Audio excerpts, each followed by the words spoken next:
et bienvenue à ce numéro spécial qui se déroule durant une période très particulière, celle du confinement. Pendant l'évangélisation, quant à elle, ne connaît pas de confinement. Voilà pourquoi aujourd'hui nous recevons pour vous sur ce plateau le révérend pasteur Alifoko du Ciel, berger de Rouge-Gorge Tabernacle de Pointe-Noire en République du Congo et de Lys Tabernacle de Lubumbashi en République démocratique du Congo. Avec lui aujourd'hui, nous allons aborder d'un sujet très crucial. Il va nous parler du prophète. Pasteur Alifoko, bonjour. Bonjour, Béni. Alors, sans pour autant vous prendre de votre temps, j'aimerais d'abord qu'on commence par l'explication. Dites-nous un peu que veut dire le mot prophète.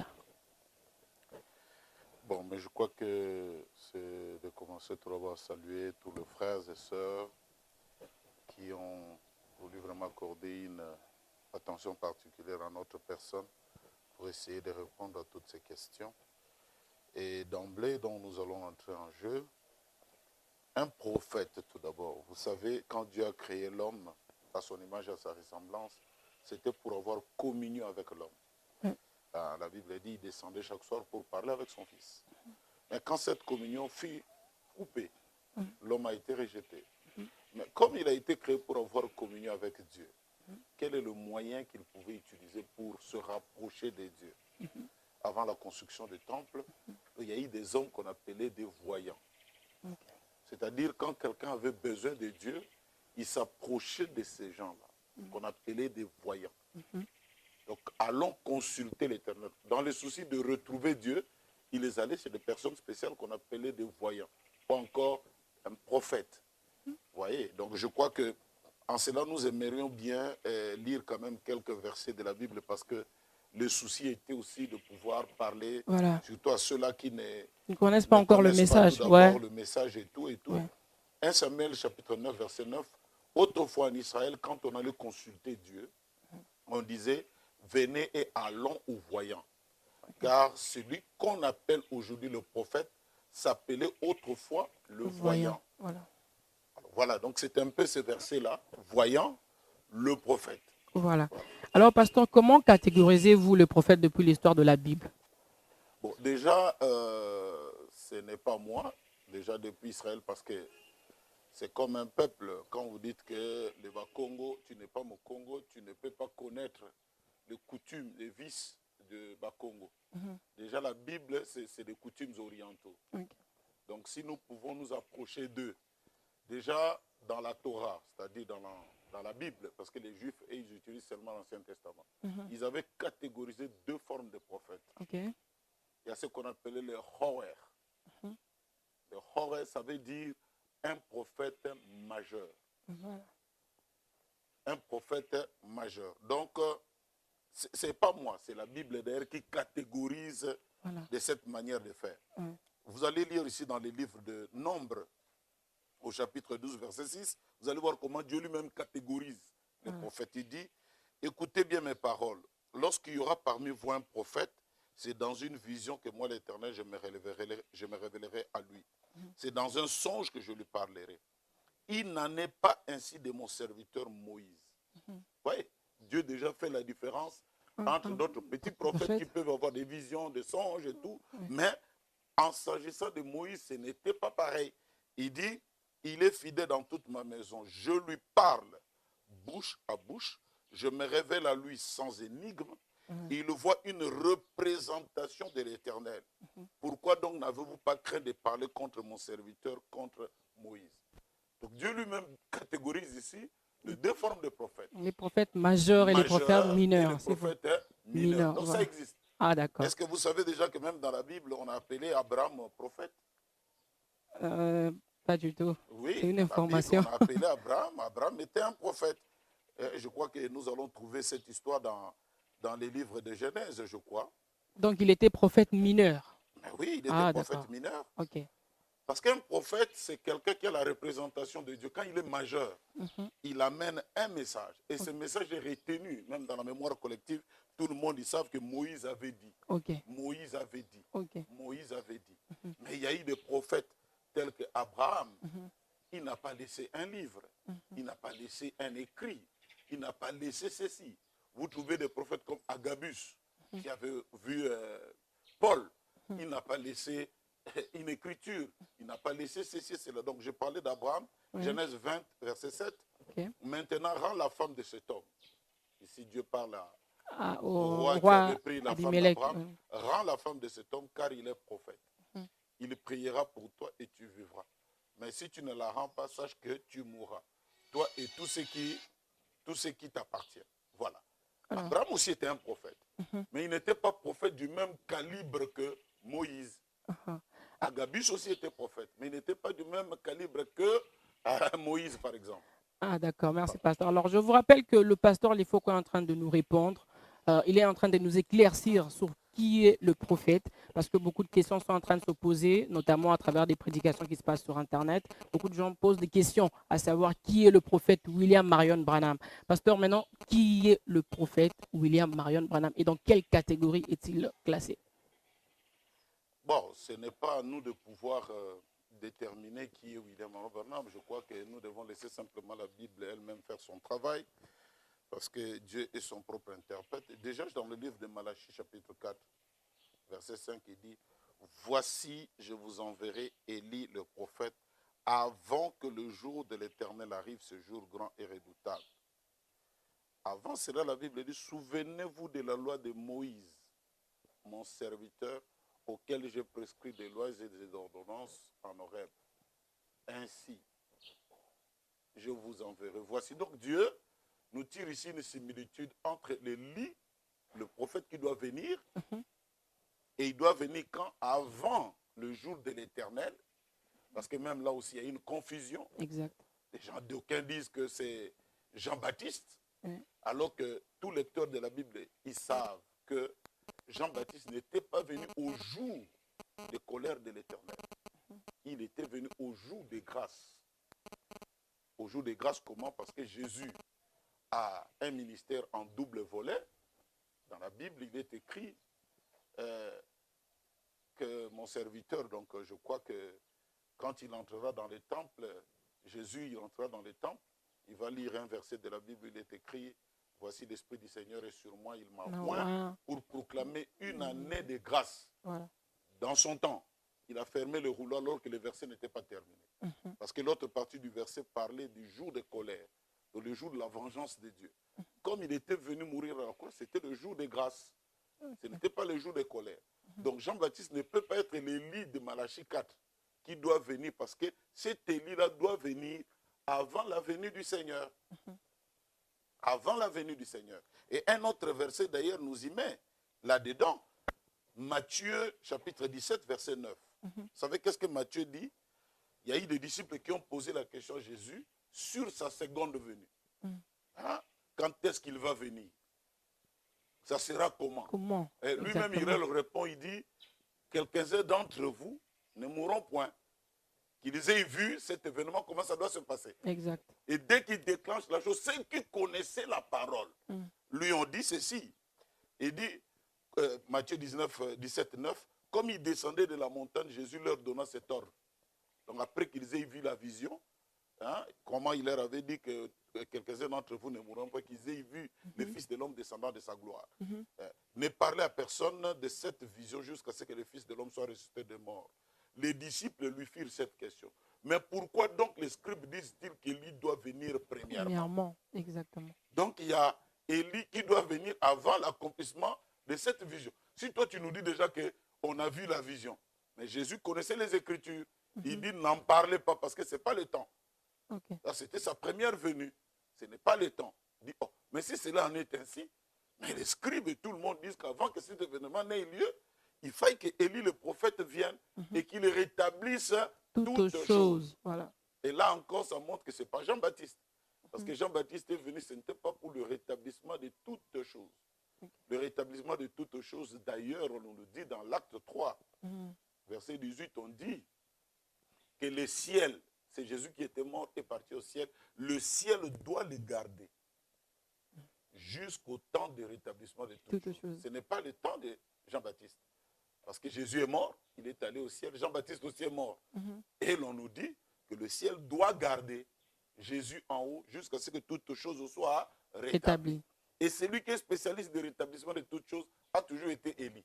Exact. Vous voyez, même à sa première apparition, il y a eu beaucoup d'églises et tout, des hôtels et tout. C'est lui qui a restauré, rétabli l'hôtel de Dieu.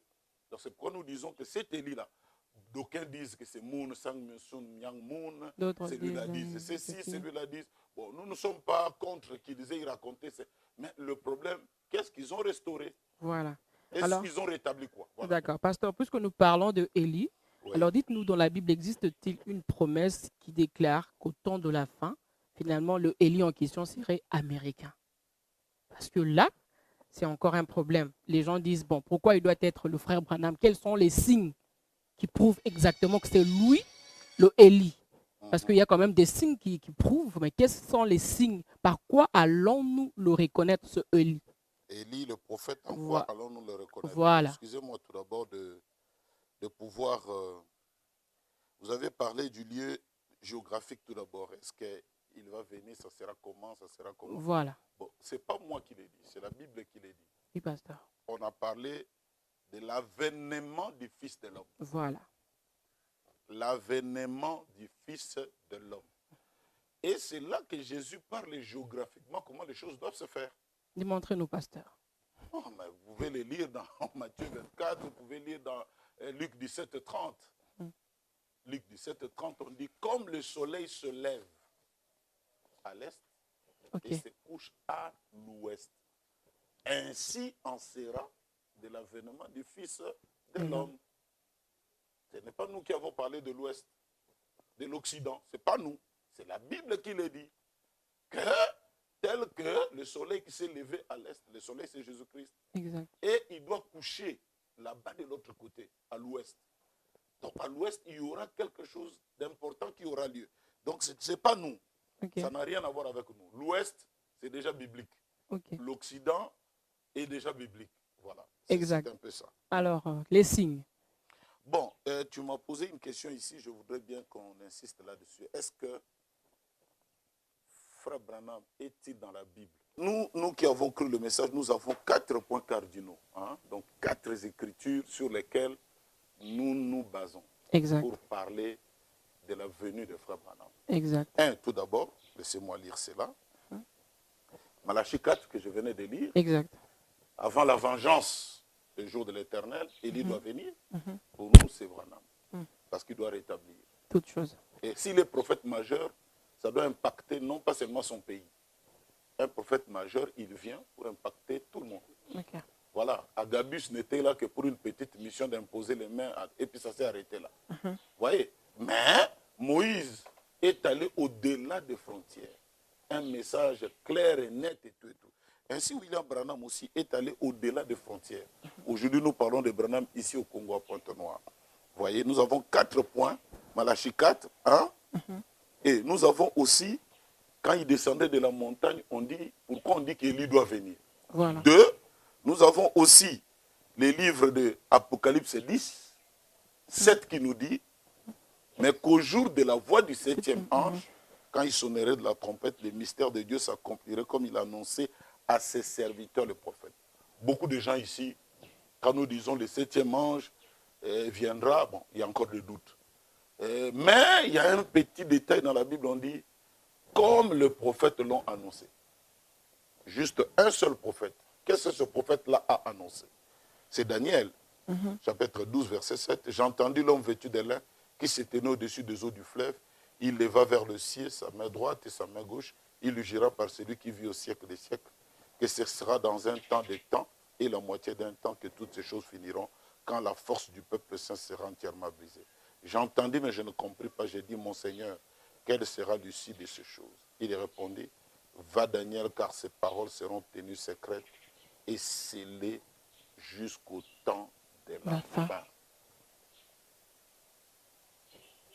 La même scène là, Daniel a vue, c'est la même scène qu'on voit dans Apocalypse 10. Nous disons qu'il y aura un message pour le temps de la fin. Il y aura un message. Parce que, selon Daniel, ce sont ces paroles ici très importantes. Il dit même que plusieurs seront purifiés, blanchis et épurés. Les méchants feront le mal et aucun des méchants ne comprendra. Mais ceux qui auront de l'intelligence comprendront. Voilà un peu ces 4 points sur lesquels nous nous basons pour appliquer ces choses ici sur Frère Branham. Parce qu'il est venu vraiment avec un message de rétablissement. Il est venu avec un message de restauration. Il est venu avec un message nous montrant où est-ce que nous en sommes aujourd'hui. Et nous bénissons le Seigneur pour cela. Notre propre vie est le résultat de ce message-là. Exact. Alors, pasteur, comme nous venons de poser une question en rapport avec les signes, il y a des pasteurs, serviteurs de Dieu qui sont non-croyants du message du temps de la fin, qui se disent aussi prophètes des nations, qui ont même des dons, des prophéties, qui donnent des prophéties avec exactitude, qui prient pour les malades sont guéris. Mais quelle différence y a-t-il entre ces prophètes et le prophète William Marion Branham? Bon, je vous ai dit ici qu'il y a deux formes de prophètes, n'est-ce pas? Oui. Il y a des prophètes majeurs et il y a des prophètes mineurs. S'ils peuvent se catégoriser dans la place en place de prophètes mineurs, nous acceptons. Exact.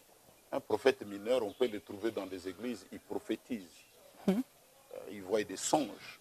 Il n'y a pas de prophète, parce que déjà un songe qui s'accomplisse devient une vision. Exact. Mais nous parlons ici des roher, comme je vous ai dit, roher, ou encore chose qu'on appelle un prophète majeur qui vient impacter le monde avec son message. Exact. Ces prophètes, soi-disant, qu'on voit à la télé et tout, bon, il y a même de ces phénomènes que nous ne comprenons pas. Parce qu'il y a une différence entre prédire et prophétiser. Vous voyez, regarde, les scientifiques, quand ils voient par exemple le coronavirus, ils sont en train de prédire. Et quand ils prédisent, c'est par rapport à la probabilité. Il y a ce qu'on appelle la probabilité. Dans des mathématiques, il y a la probabilité. Exact. Donc on regarde comment la maladie est en train de partir et tout, et puis on dit, avec ça là, si nous faisons des calculs, le coin par exemple de Milan peut avoir telle mort. Ils ne sont pas prophètes. Nous voyons à la télé aujourd'hui des aventuriers. Ils disent par exemple, à Limité, il y aura un pasteur qui va mourir. Mais mourir, c'est naturel. Et puis là, il y a beaucoup de pasteurs, il y a beaucoup d'églises. Exact. Pourquoi pas dire avec précision, C'est ça. que tel pasteur mourra à partir de tel jour, tel jour, tel jour. Ça, c'est Dieu. Tu jettes les choses comme ça. C'est comme moi, je vous disais, le Seigneur m'a montré, avec le coronavirus, il y aura encore des morts. Mais pourquoi pas il y a des morts? C'est une maladie qui amène à la mort. Mais pourquoi surfer sur cette vague-là pour commencer à dire aux gens, c'est une prophétie? C'est juste une prédiction. Je prédis, je vois, il y aura des morts. C'est comme un enfant, il est là malade en train de trembler, il a besoin d'eau, il n'a pas d'eau. Je peux prédire, je dis, cet enfant, il va se déshydrater. Et quand il y aura déshydratation, ça va faire ceci, ça va faire ceci, ça va faire cela. Mais ce n'est pas une prophétie. Ce ne sont pas des prophètes. Vous voyez? Un prophète du genre, comme j'ai dit, de William Marion Branham, c'est lui qui est venu nous dire, en telle période, vous aurez des maladies qui vont venir. Et les médecins n'arriveront à rien. Hier, on a suivi le président français. Ils disent que nous sommes arrivés à la fin. Notre intelligence s'arrête. On ne sait pas. Même quand nous disons que le 11 mai, vous allez reprendre le travail, nous ne savons pas si ça va marcher. Frère Branham m'a dit ça. Il dit, vous aurez à chercher des masques pour mettre sur les nez. Ça ne marchera pas. Vous aurez même un désinfectant pour laver les mains. Ça c'est précis. C'est un prophète en ce moment-là. Il y en a d'autres. Bon, le Seigneur, tel que j'ai entendu hier, le Seigneur m'a dit, j'ai vu sur la montagne, il y aura encore beaucoup de morts. Alors, pasteur... Déjà, Dieu lui-même dit qu'un prophète, c'est quelqu'un, quand il vient, il dit quelque chose. Et si vous voyez la chose s'accomplir, rattachez-vous à cet homme-là parce que je suis derrière cet homme-là. Oui. Mais beaucoup, ce que nous voyons ici, c'est des gens qui surfent sur la probabilité. Ce n'est pas des prophéties. Alors, pasteur, puisque nous parlons du prophète William Marion Branham, il avait l'habitude de son vivant de comparer son ministère à celui de l'apôtre Paul de la Bible. Il est allé loin jusqu'à dire, si ceux à qui Paul a prêché l'évangile entrent au ciel, les miens aussi entreront. C'est par là d'ailleurs que beaucoup de croyants du message s'agrippent, disant qu'ils sont vraiment dans le vrai, ils sont sûrs d'aller au ciel. Mais pourquoi il avait l'habitude de comparer son ministère à celui de l'apôtre Paul? Je crois que tout le monde aussi doit comparer leur ministère à celui de Paul. 1 Corinthiens 4, verset 14 dit, ce n'est pas pour vous faire honte que j'écris ces choses, mais je vous avertis comme mes enfants bien-aimés. Car quand vous aurez 10 000 maîtres en Christ, vous n'avez cependant pas plusieurs pères, puisque c'est moi qui vous engendre en Jésus-Christ par l'évangile. Je vous en conjure donc, soyez mes imitateurs. Pour cela, je vous ai envoyé Timothée, qui est mon enfant bien-aimé et fidèle dans le Seigneur. Il vous rappellera quelles sont mes voies en Christ. C'est Paul qui le dit. Que tous ceux qui vont venir après lui, ils doivent être comme lui. Donc cela n'empêche, parce que Paul savait qu'est-ce qu'il était et qu'est-ce qu'il a fait. Et en tant que tel, quelle approbation il a eu de la part du Seigneur. Dieu l'a même soulevé jusqu'au au 3e ciel, il a vu des choses et tout. Et William Branham a prêché exactement comme Paul. Et si Paul peut se dire que le mien vont entrer, ceux de Branham aussi vont entrer, parce que lui aussi, il a prêché comme Paul. Exactement. Alors, le message de Branham se veut être la voie pourvue par Dieu pour le salut, comme cela fut le temps de Noé, où seuls ceux qui étaient dans l'arche de Noé étaient sauvés. Et aujourd'hui, avec ce que nous voyons, le coronavirus, les signes du temps de la fin et tout, beaucoup de chrétiens se disent qu'ils attendent seulement l'enlèvement. Alors, pasteur, quels sont les critères pour faire partie de l'épouse? Et ceux qui ne croient pas au message de William Marion Branham, quel est leur sort? Bon, tout d'abord, je lirai dans la Bible, Deutéronome 18, 18, il est écrit, « Je leur susciterai du milieu de leurs frères un prophète comme toi. Je mettrai mes paroles dans sa bouche et il leur dira tout ce que je lui commanderai.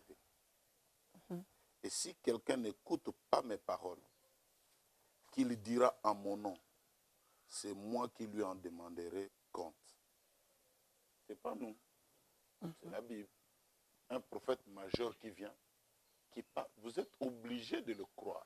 Si vous ne le croyez pas, Dieu vous demandera des comptes.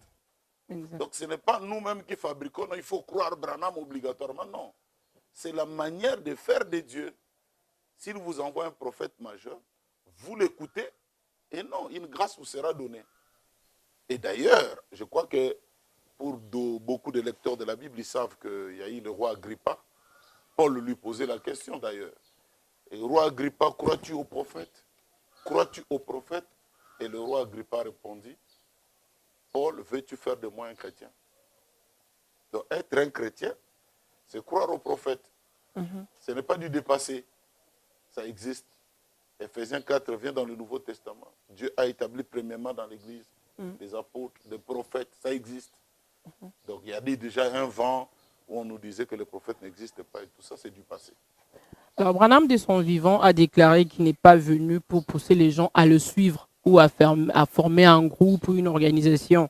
Donc son but, c'était d'amener les chrétiens à s'unir davantage au Seigneur Jésus-Christ. Mais aujourd'hui, nous voyons que beaucoup de croyants du message ont tendance à lui accorder beaucoup plus de valeur qu'on l'accorde au Seigneur Jésus-Christ dans leurs églises notamment.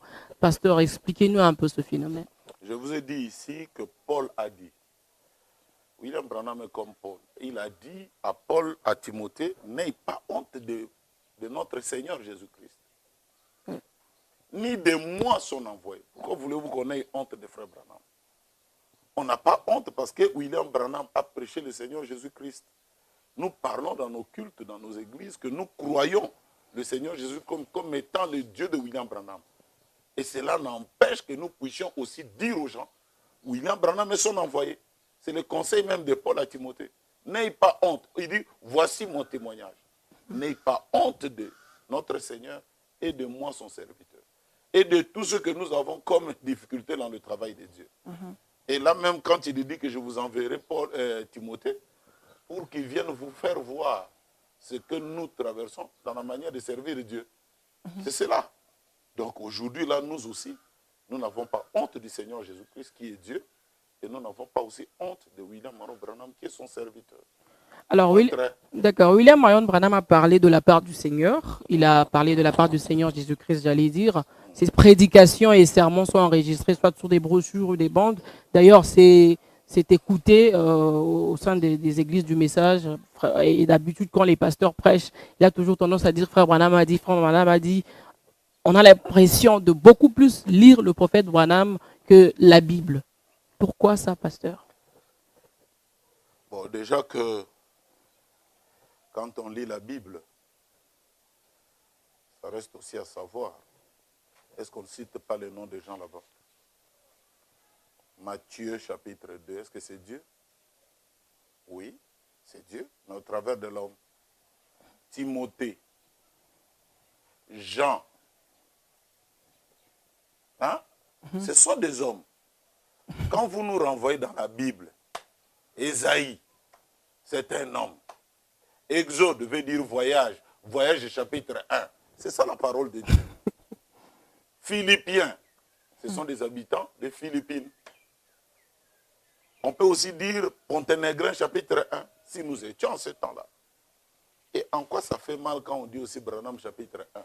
Vous comprenez que tous ont été poussés par le Saint-Esprit à parler de la part de Dieu. Et c'est ça qu'on appelle la parole de Dieu. Il est très facile de croire en la Bible. Mais vous oubliez que la Bible, ce sont des hommes qui ont été poussés par le Saint-Esprit à parler. Et nous croyons que William Branham a été poussé par le Saint-Esprit à parler. Ça pouvait être aussi en son temps. Il pouvait être Matthieu, il pouvait être Paul, il pouvait être.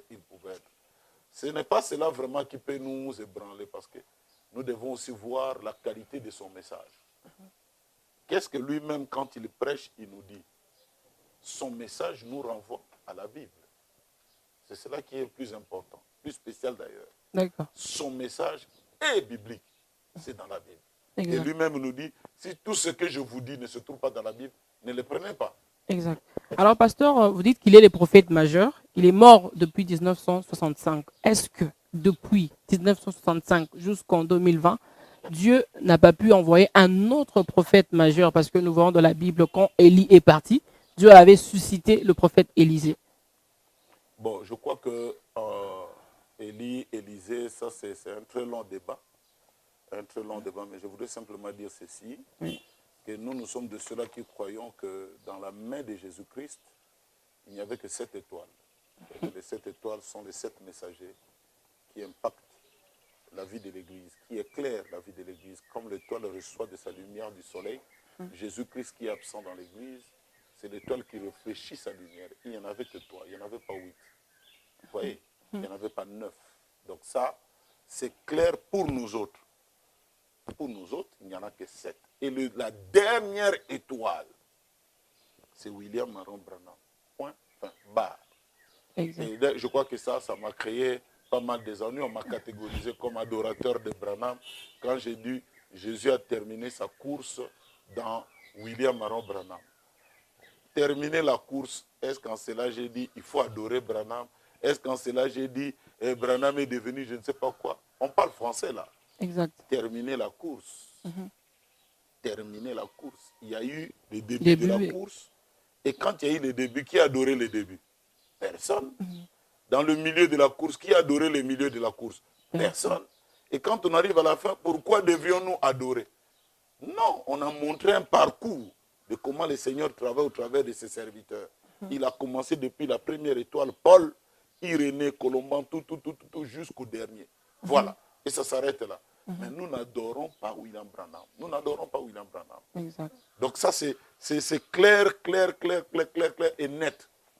Bon, en cela, comme on l'a dit, ça revient aujourd'hui là, beaucoup de gens insistent sur lui, beaucoup de gens parlent de lui, parce que nous savons que Dieu parle toujours au travers des hommes. Ma fille, Dieu ne peut pas travailler au travers des arbres. Il ne peut pas travailler au travers des animaux, il travaille toujours au travers des hommes. Et ces hommes-là sont poussés par Dieu pour agir. Voilà un peu. Pour nous, c'est lui la fin. Exact. Il n'y en a pas un autre. S'il y en a d'autres pour les autres, tant pis pour eux. Depuis que le prophète est parti jusqu'aujourd'hui, son message est d'actualité. Frère Branham nous a dit un message de l'heure. Et message de l'heure, c'est quand il répond aux besoins de l'heure. Alors, pasteur, puisque vous parlez du message de l'heure, laissez-moi vous poser la question de savoir quel est le message clé du prophète William Marion Branham pour ce temps de la fin. Je vous ai dit qu'Élie, quand il est venu dans sa première venue, c'était quoi? Pour rétablir l'autel, parce que les gens ont perdu le vrai Dieu. Hein? Et depuis l'histoire de l'Église est entrée dans l'âge des ténèbres et tout, l'Église catholique est arrivée, il y a eu un désordre. Élie vient pour rétablir l'autel, pour rétablir le seul lieu d'adoration que Dieu ait pourvu. C'est la précision là qui manquait. C'est ça. Voilà. Je vous l'ai déjà dit au départ. Là. Je voulais que vous entriez un peu en profondeur. Son message sera restauration. Voilà. Le vrai baptême qui a été donné par Pierre, Paul et les autres a été enterré dans le concile de Nicée. C'est ça. Et il vient en ce jour, il restaure ce baptême-là. Voilà, c'est ça. La doctrine, l'Église, ce n'était pas simplement une maison. Depuis tous les temps des apôtres, quand ils parlaient de l'Église, on parlait de l'Église en tant qu'individu. Et lui, il est venu nous restaurer ces choses. Il a restauré la divinité du Seigneur Jésus-Christ. Il y a beaucoup de choses. La relation entre l'individu et Dieu, qui ne passe pas par un pape et tout. Tout ça, là, c'est le message de William Aron. Voilà. C'était ça. Et il est venu comme préparateur de la seconde venue du Seigneur en restaurant l'autel. C'est aussi clair et net. On nous pose la question de savoir, les croyants du message de Branham, surtout les sœurs, ne portent pas de bijoux, ne mettent pas des pantalons. Est-ce qu'il y a-t-il un verset biblique qui appuie cela? Bon, mais je crois que il y a une autre partie de la question qui n'a pas vraiment été répondue. Alors, vous croyez un homme comme William Branham qui dit ceci? Dans sa prédication, vous devez naître de nouveau. Je vais juste rapidement citer des choses. Nous venons dans la présence de Dieu, vivant solennellement avec crainte de sa personne. Nous venons au nom du Seigneur Jésus-Christ, sachant que nous ne pourrions pas venir en disant maintenant, Père, voici William Branham ou Orman Neville, ou n'importe qui sans être renvoyé aussitôt. Donc on ne peut pas venir prier au nom de William Branham, au nom de Orman Neville, vous serez renvoyé du ciel. C'est Branham qui le dit. Il dit dans le lieu d'adoration que Dieu a choisi, paragraphe 63, il dit ceci.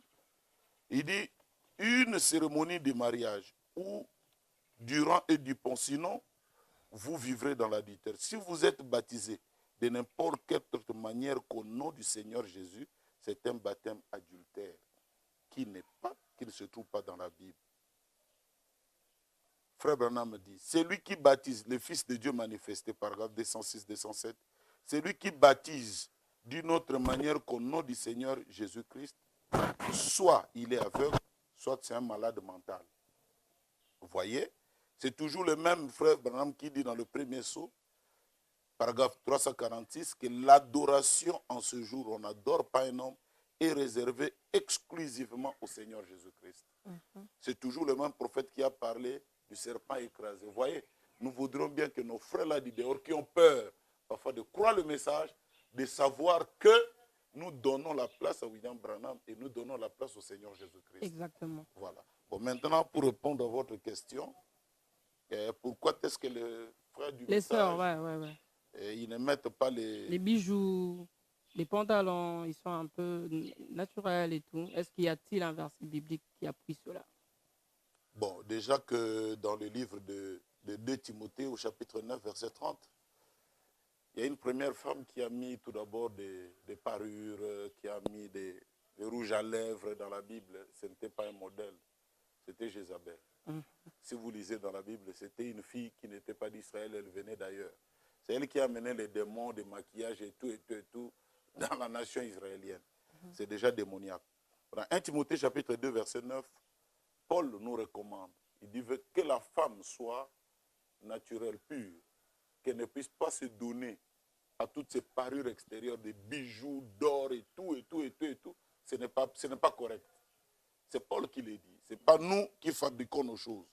Pour ce qui est des vêtements d'hommes et des vêtements femmes, pantalons et tout, je crois que ça fait partie de la loi. Deutéronome 22:5, on dit que la femme ne doit pas porter les vêtements d'hommes, tout comme l'homme ne doit pas porter des vêtements des femmes. C'est aussi clair parce que celui qui le fait est en abomination devant Dieu. Donc je crois que ce sont des choses que nous ne fabriquons pas.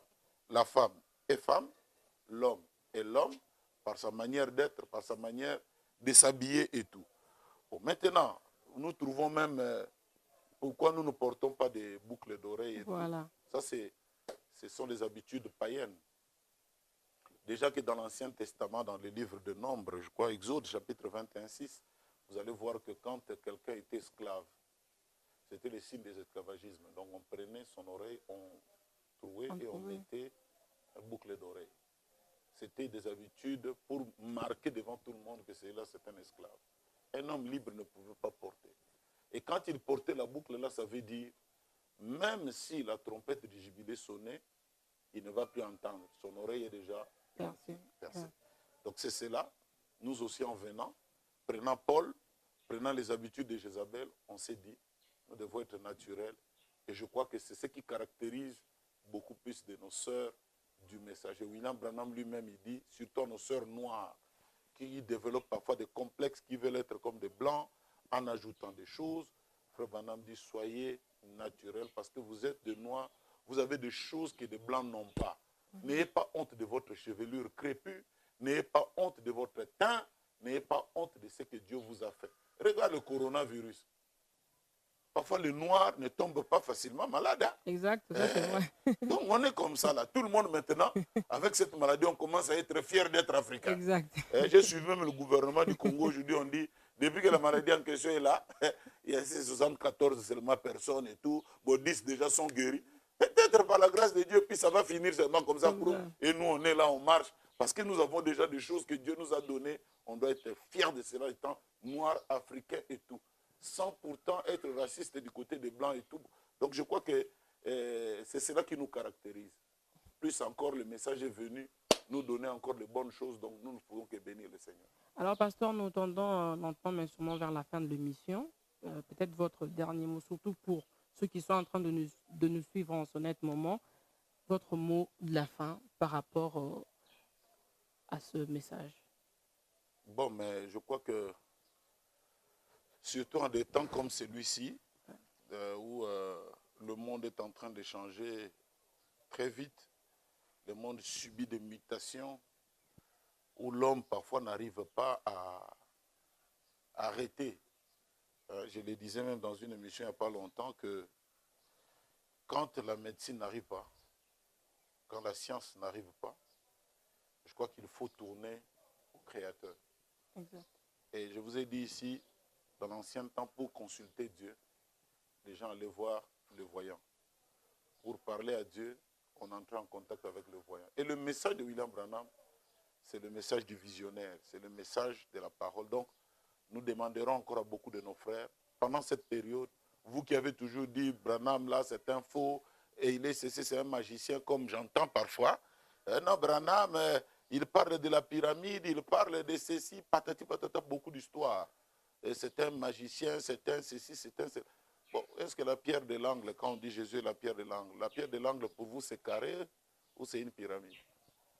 Quand on dit que la montagne, c'est ça la ville sainte, vous avez une montagne qui est rectangulaire, que la montagne a toujours été pyramide. Donc voilà, donc c'est des choses qu'on peut débattre et tout. Comment pouvons-nous être magiciens francs-maçons sans le savoir? Comment?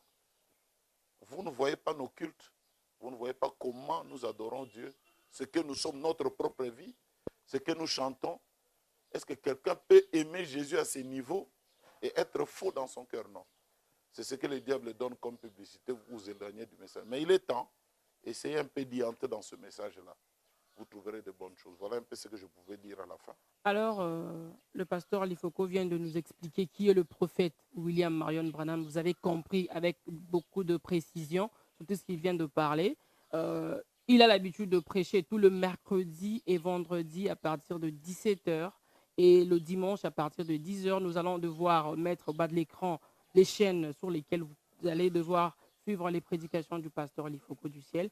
Vous étiez très nombreux à pouvoir nous suivre de partout à travers le monde. Merci à Agapao Press qui a permis que cette émission se réalise.